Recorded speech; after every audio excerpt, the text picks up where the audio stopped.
Hello, it's time for Flashback, the weekly history quiz, and I myself am going back in time to November 9th because I missed last week's because I was taking some time off from the channel. So I'm going to catch up. I'm going to solve last week's Flashback history quiz. Let's do it. Let's find out what's happened in history. In 1940 to 41, even as Germany bombs cafes in London, residents seek normalcy. Many even stay to finish their tea, right? That was the Blitz, and in fact, I'm seeing Steve McQueen's film about that tomorrow.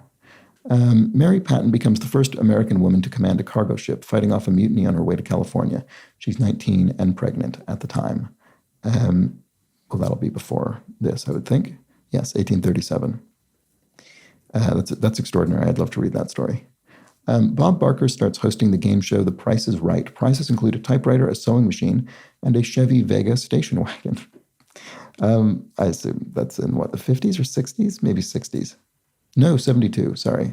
Shouldn't have guessed so early because Bob Barker, he only died not very recently, but relatively recently.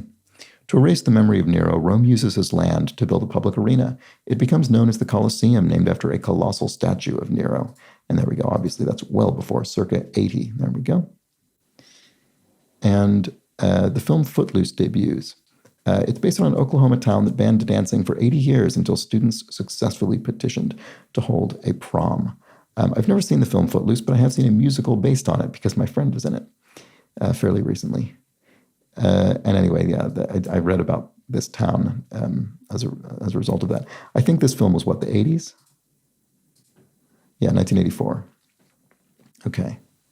Frustrated with slim pouches that can't carry groceries, Margaret Knight invents a machine. It makes large paper bags that stand on their own. Okay.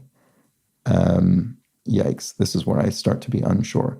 I'm going to guess sometime between the 40s and 70s. Oh my goodness, so much earlier than I thought. Well, that was catastrophic. Warren Washington co-creates one of the first computer models of the atmosphere. It runs on vacuum tubes and allows for the study of climate change. Interesting. Runs on vacuum tubes. When do I think that is? Do I think that's before or after 1972? My sort of computing history is not sharp enough to be able to peg this on that basis. I mean, I think vacuum tubes lasted a while. I'm going to say the 70s. It isn't. It was 64. This is catastrophic this week for me. Inspired by a highly observant teacher, Sir Arthur Conan Doyle publishes his first novel about a fictional detective who's named Sherlock Holmes. I don't even know this.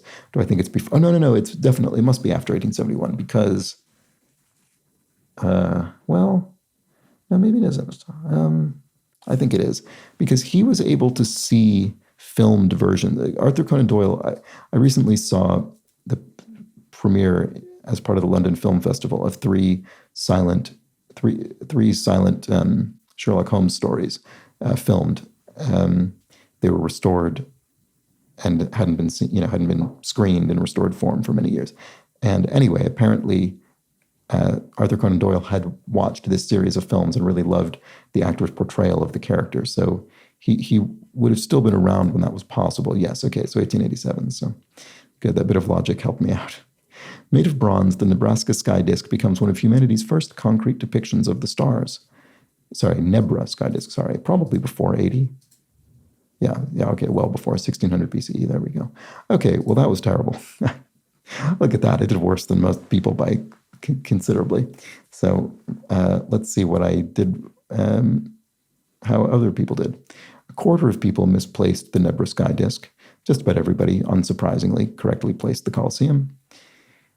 Just about everybody placed Mary Patton in her commanding of a cargo ship.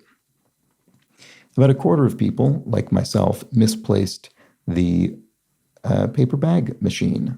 Boy, I was off on that one, wasn't I? About a third of people misplaced Sherlock Holmes. Maybe they thought it was earlier. Right, and this mentions the film Blitz, which is the one I mentioned. About a quarter of people, like myself, misplaced the co-creation of one of the first computer models of the atmosphere in 1964. Amazing. That was able to be done via computer, I'm sure in simple form, but nonetheless, in 1964. And just about everybody correctly placed Bob Barker hosting The Price is Right, and nearly everybody correctly placed Footloose. Okay, so there we go. Not my finest week. In fact, that might have been that's probably one of my weakest scores ever. But there we go. I'll be back much sooner than usual with this week's Flashback. Bye for now.